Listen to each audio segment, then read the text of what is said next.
nono ano do Colégio de Curso Universo, tudo bom? Aqui com vocês, professor Pedro Henrique, professor de História. Sejam bem-vindos a mais uma videoaula de História aqui no canal da escola. E hoje vamos tratar de um assunto muito importante na história do Brasil, tá? Que é justamente ali a Revolução de 30 e dando início aí à grande era Vargas, tá? Que foi de 30 a 45, mas hoje, é claro, a gente só vai ter condições de trabalhar até o governo provisório, porque são muitas particularidades, tá? São muitos detalhes que compõem essa grande era Vargas, beleza? Então lembrando a vocês também que no nono ano a gente estuda história do Brasil e história geral, tá? Então antes, quando eu peguei a aula com vocês, a gente estava trabalhando na questão do cenário europeu, tá? Praticamente ali no pós Primeira Guerra Mundial. Então a gente viu ali a ascensão dos Estados Unidos, a gente viu a parte ali da industrialização, tá? A gente viu ali os vários desentendimentos em relação às dívidas que houveram no período, principalmente ali dívidas exorbitantes, tá? Econômicas, que colocaram os Estados Unidos em um patamar de um outro mundo, de uma outra potência, tá? E a gente viu também vários outros elementos que compõem aquele período que é o chamado período entre guerras. E agora, da aula passada para cá, a gente veio enfatizando aí, seguindo o livro de vocês, tá? Aqui a página 26 e 27. Seguindo o livro de vocês, a gente vai falar um pouco sobre falar dentro desse contexto em relação à história do Brasil, tá? Como é que ficou o Brasil nesse período pós-guerra, nessa década de 20, nessa década de 30. Então, na aula passada, a gente já falou uma introdução dessa década de 20, então eu trouxe alguns principais elementos para vocês em relação a algumas revoltas que tiveram, algumas insatisfações, como por exemplo ali o surgimento do cangaço, tá? Como por exemplo a política do café com leite, que era justamente a alternância do poder federal entre São Paulo e Minas Gerais, e a gente viu também alguns movimentos militares como o tenentismo e a Coluna Prestes, tá? E agora, na aula de hoje, a gente vai dar continuidade, tá? Seguindo aí os conteúdos do livro de vocês. E hoje a gente vai falar sobre a Revolução de 30, uma das grandes revoluções aí na história do Brasil. E também a ascensão de Vargas no poder, e a primeira aula sobre Getúlio Vargas é hoje, tranquilo? Então aqui para vocês situarem, página 26 e 27, tá lá no livro de vocês, acompanhem, tá? Fiquem sempre atualizados aí em relação ao conteúdo que o livro de vocês aborda, tá? Então hoje Revolução de 30 e governo provisório. Então vamos lá, antes da gente chegar no governo provisório, a gente tem que entender como Getúlio Vargas, ele chega ao poder, e ele chega através da Revolução de 30, a chamada Grande Revolução de 30, tá? 1930. Então, eu trouxe um slide aqui em que eu destaco essas questões, tá? Primeiro ponto pelo acordo entre São Paulo e Minas Gerais, o próximo presidente seria indicado pela elite mineira. Então lembra, pessoal, que eles estavam desde ali o início da República fazendo várias trocas de favores. Os dois grandes polos econômicos aqui do Brasil, que praticamente sustentavam a economia, era São Paulo e Minas Gerais. Então eles estavam em um esquema em que eles se alternavam no poder. Uma vez durante o seu mandato seria um político de São Paulo e outra vez seria o político de Minas Gerais. Então outros estados eles ficavam à margem desse cenário político federal. E é claro que a turbulência em relação a vários conflitos, a várias insatisfações já acontecia há algum tempo, tá? Então o acordo naquele período para assumir em 1930 seria indicado pela elite mineira. E o que foi que aconteceu? Teve a indicação aí de Washington Luiz, tá?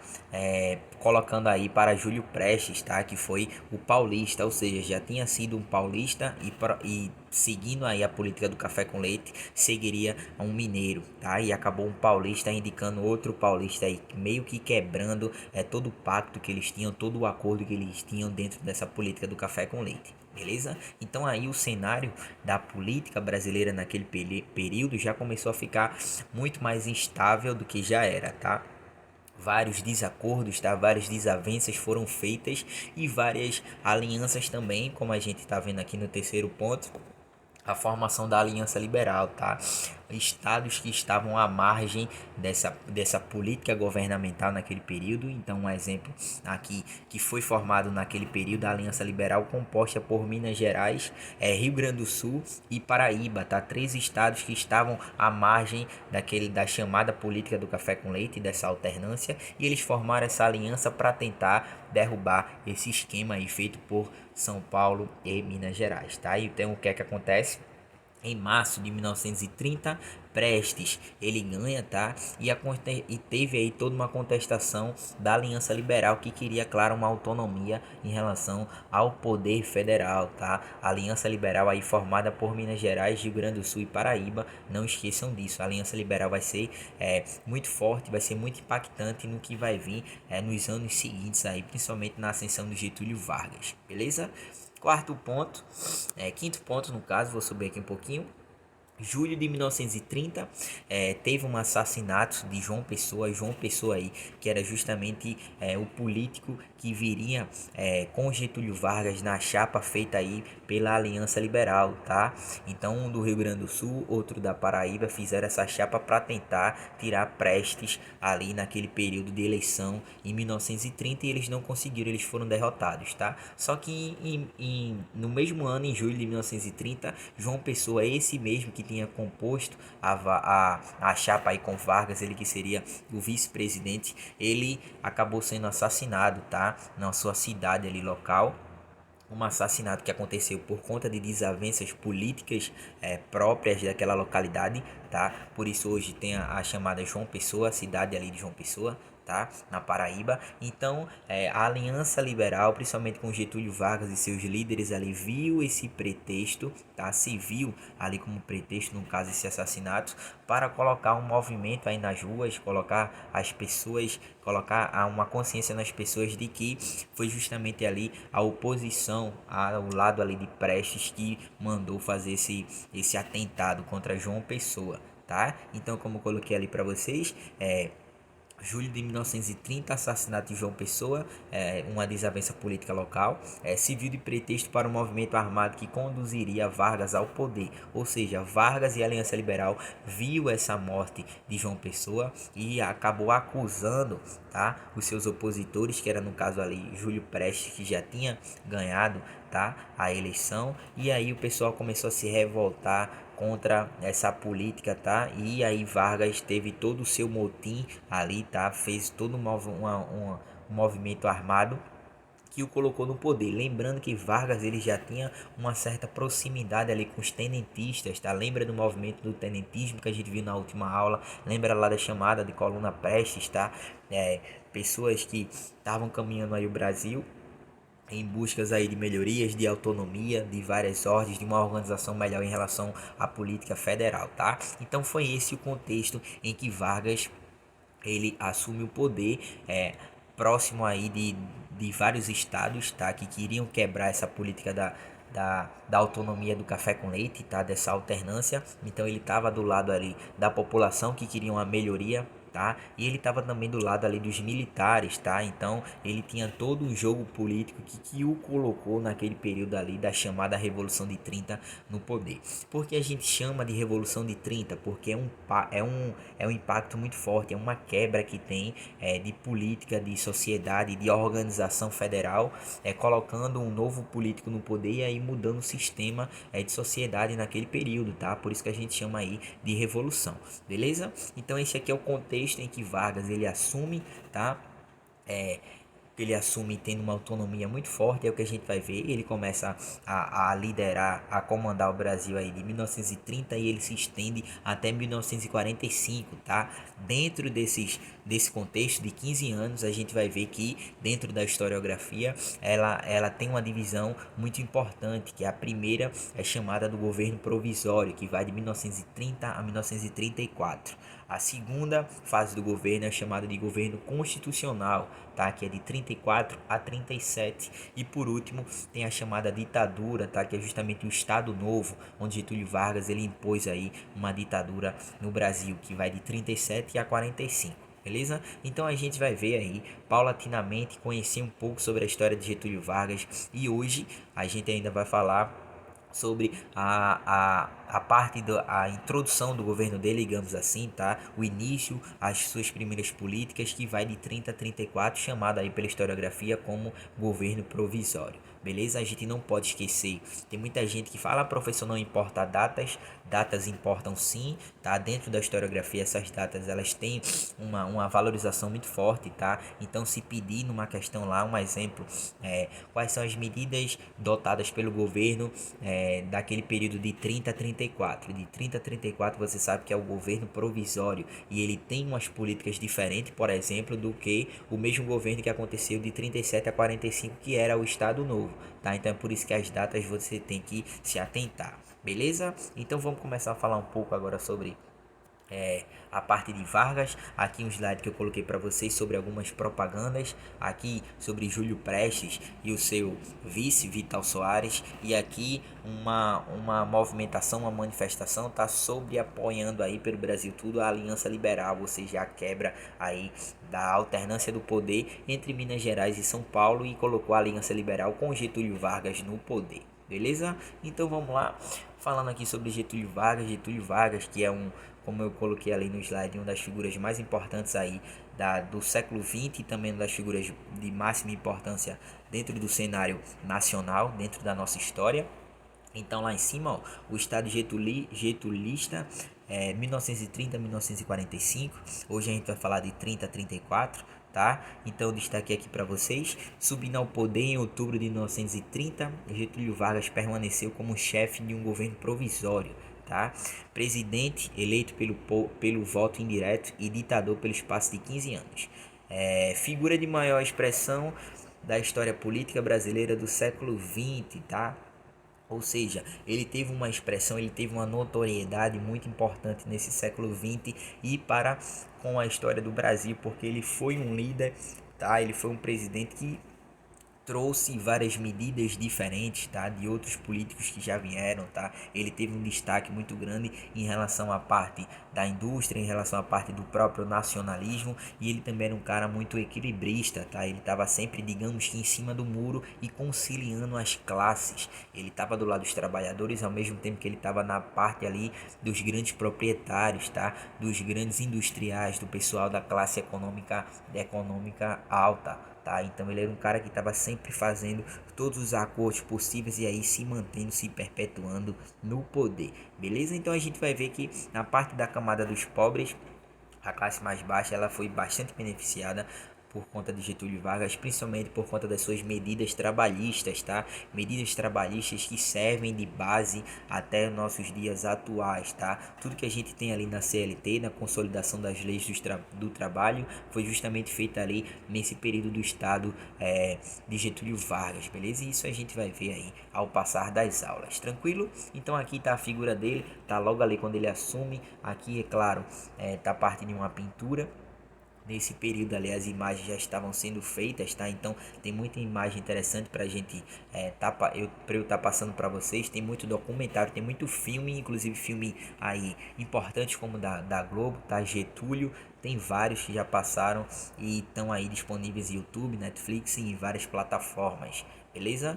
Passando aqui, então o que foi que Getúlio Vargas fez logo quando ele assumiu? Isso a gente falando sobre governo provisório de 30 a 34. Não esqueçam essa nomenclatura e essa datação, beleza? Então aqui do meu lado, ó, em novembro de 1930, ao dissolver o Congresso Nacional, Vargas assumiu não só o poder executivo, como o legislativo, os estaduais e os municipais. Pessoal, ele dissolve o Congresso Nacional, ou seja, ele tira o pessoal que tem as suas funcionalidades naquele período ali antes da Revolução de 30 e ele começa a tratar da sua forma, ou seja, ele tem uma autonomia própria sua dentro do próprio governo e dentro do Congresso Nacional. O que é que acontece com isso? Ele tem uma centralização, tá, muito forte em relação a todas as medidas que acontecem no governo. A partir de então vai ter que passar por ele, tá? Não existe isso mais na parte de executar leis, a parte de analisar leis e tal. Não tem essa parte ali de votação, não tem uma democracia muito forte em relação ali ao povo, não. Ele tem uma centralização muito forte e ele escolheu pessoas do seu próprio laço, tá? Pessoas ali do seu próprio meio, principalmente ali os tenentes que ajudaram ele a assumir o poder e colocou em funções ali importantes que ajudariam ele a manter essa centralização, tá? Então é o que eu falo aqui embaixo. Todos os antigos governadores, com exceção do de Minas Gerais, foram demitidos e em seu lugar nomearam-se interventores federais, ou seja, os governadores que antes faziam parte aí da política do café com leite, dessa alternância de poder, foram demitidos e agora Vargas colocou aí interventores, ou seja, pessoas ligadas aí ao exército, à parte militar, que iriam comandar aí um estado naquele período, tá? E lá embaixo do outro lado eu coloquei para vocês que em agosto de 1931 o chamado Código dos Interventores estabeleceu as normas de subordinação ao poder central. Ou seja, por mais que os interventores eles tivessem todo um papel central dentro dos estados, eles seriam de qualquer forma subordinados ao poder central, e isso Vargas colocou no chamado Código dos Interventores, feito por ele logo em 1931, tá? Então, como vocês podem ver, Vargas ele estava centralizando todo o Brasil para que ele comandasse da forma que ele achasse mais justa, da forma que ele desejasse, e isso aconteceu logo de primeiro instante, tá? Vargas ele nessa parte ele foi muito inteligente, ele teve uma esquematização de como controlar o Brasil da sua forma e ele fez desse seguinte jeito, tá? Então passando aqui para vocês, ainda falando sobre o governo provisório de 30 a 34, como eu já falei, teve o primeiro ponto que vocês não podem esquecer, a centralização do poder. Então isso a gente pode destrinchar em algumas formas, como três que eu coloquei aqui. Primeiro, limitou a área de ação dos estados. Os estados antes eles ficavam muito abertos, tinha uma liberdade muito grande em relação à própria economia, em relação à própria o próprio surto ali industrial, tanto a parte de exportação, de importação, tá? Então ele limitou a ação desses estados através dessa ação dos interventores federais, tá?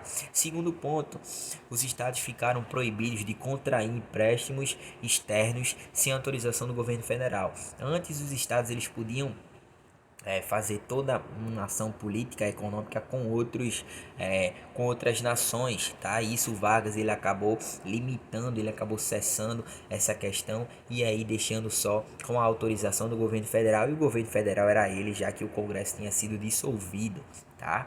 Terceiro ponto, as polícias estaduais de artilharia e aviação seriam subordinadas ao exército, ou seja, teria agora uma organização, uma disciplinaridade diferente, mas na parte militar. Ele incorporou essa corrente chefe do estado para a sua política dentro da parte militar, tá? Então é por isso que ele teve todo esse esquema de centralização, tá? Tanto na parte do comércio, tanto na parte da política, na atuação em geral, e tanto na parte de controlar realmente o povo através de greves e tudo mais, tá? Através das manifestações. Então isso foi feito ali pelas polícias, com a parte da incorporação dessas polícias ao exército, o exército que ficaria agora incumbido de ter todas essas ações, beleza? E aqui tá uma imagem dele, tá? Nomeando os ministros, isso em 3 de novembro de 1930, tá? Passando aqui para vocês, ainda falando sobre o governo provisório de 30 a 34. Então, ó, com a vitória da Revolução de 1930, os tenentes passaram a fazer parte do governo, ou seja, Vargas ele acabou nomeando alguns tenentes para cargos específicos ali, em que eles teriam uma autonomia muito forte dentro do governo. Por quê? Porque eles ajudaram Vargas a chegar no poder, e Vargas queria ter um braço amigo, um braço direito forte ali, que seria a parte dos tenentes, ou seja, os militares daquele período, beleza? Segundo ponto, tinha como propostas a instalação de uma indústria básica, a siderúrgica, a grande siderúrgica nacional, que é colocada aí em prática no governo. E a gente vai ver nas próximas aulas que sim, Vargas ele consegue através de vários recursos aí, tranquilo? Então a parte de um surto industrial, a parte de ter um nacionalismo, a parte de se desenvolver em relação à parte econômica, era uma política de Vargas, tá? Lembrando que antes disso, o Brasil ele estava praticamente ligado aí à agroexportação, tá? Principalmente na parte do café. Quando a gente fala de Vargas, a gente vai ver que o surto industrial, ele é muito forte. Algumas indústrias elas começam a chegar, principalmente aí, chega do governo constitucional para lá, beleza? Terceiro ponto, um programa de nacionalização das minas dos meios de transporte, de comunicação e navegação de cabotagem, tá? Para quem não sabe o que é navegação de cabotagem é aquela navegação pelas costas, tá? Então ele tinha uma preocupação em relação à defesa do território, ele tinha um nacionalismo muito forte, ele queria desenvolver a parte das indústrias que poderiam começar a ter uma organização mais consolidada, mais estruturada aqui no terreno brasileiro, em solo brasileiro, tá? Então é por isso que a parte das minas, a parte do transporte e a comunicação foram aí coisas muito importantes, elementos aí primordiais com que ele fez que a nossa nacionalização vigorasse, beleza? E aqui tá uma foto dele com alguns chefes, tá, da política naquele período, passando aqui para vocês. Então acontece uma grande confusão naquele período, tá? E eu vou explicar para vocês agora. Então coloquei lá em cima reações contra o governo provisório de Getúlio Vargas, o inconformismo de São Paulo em relação às medidas centralizadoras de Vargas foi grande. A classe dominante paulista passou a exigir do governo federal maior participação. Então São Paulo, que estava antes dentro da política do café com leite, São Paulo que estava aí sempre colocando no poder central um cara de São Paulo, um cara específico de São Paulo que iria dominar, tá, todas as ações aí do Brasil, estava inconformado com essa ação de Getúlio Vargas, tá? Lembrando que São Paulo ele tinha acabado de perder lá na Revolução de 30, tá? Quando os rebeldes em relação aos tenentes e a Aliança Liberal tomou o poder lá de Júlio Prestes, beleza? Então São Paulo ele estava inconformadíssimo com essa questão de Getúlio Vargas, essas medidas centralizadoras, e ainda mais que eles estavam falando que Getúlio Vargas estava dominando, controlando todo o Brasil sem ao menos uma constituição, tá? Até porque ele tinha dissolvido lá o Congresso Nacional, tá? Então São Paulo realmente ficou inconformado, ficou muito insatisfeito com essas medidas tomadas aí por Getúlio Vargas nesse chamado governo provisório, tá? Então foi aí que em 32 acontece a chamada Revolução Constitucionalista, tá? Feita aí a partir dessa insatisfação de São Paulo, por isso que eu coloquei lá em cima para vocês. Então o que foi que aconteceu?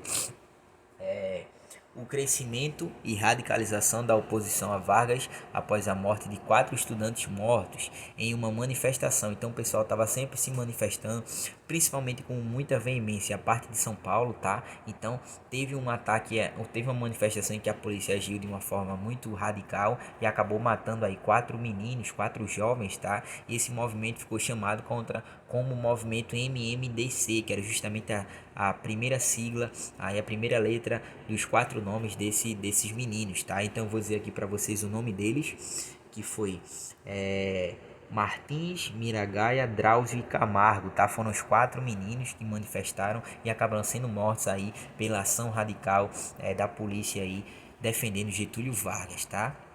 Então tem um movimento armado contra a ditadura getulista chamada ditadura getulista, tá? Lembrando, pessoal, que nesse momento é um estado centralizador, sim, mas não é ditadura. Nesse momento o povo tinha total liberdade aí para fazer várias de suas ações. A única coisa que Vargas fez foi justamente centralizar o poder em relação às suas ações e a colocar os interventores e a limitar também as questões dos estados, tá? Mas isso, é claro, não é considerado ditadura ao pé da letra, beleza?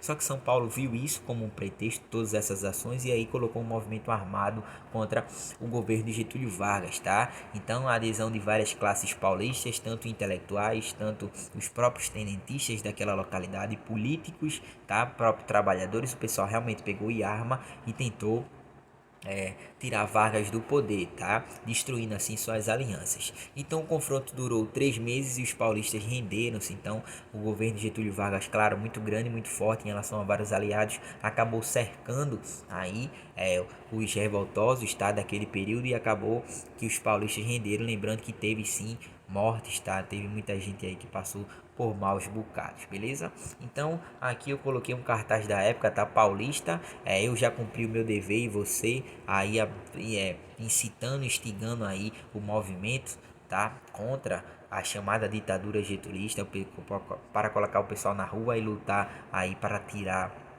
o ditador Getúlio Vargas daquele período, tá? Só que foi sufocado depois de 3 meses aí, como vocês acabaram de ver, beleza? E podem ver que tem a sigla dos meninos aqui também no cartaz. Beleza? Então, pessoal, essa foi a Revolução de 30, a gente fala um pouco e foi a primeira parte da Era Vargas, a gente introduzindo aí o que foi do governo provisório, tá? Na próxima aula a gente dá continuidade a partir desse mesmo ponto aqui que foi trabalhado, beleza? Qualquer dúvida pode entrar em contato, tá? Qualquer comentário podem deixar por aí e semana que vem estaremos juntos novamente, beleza? Valeu, nono ano, abraço em todos e até a próxima. Valeu!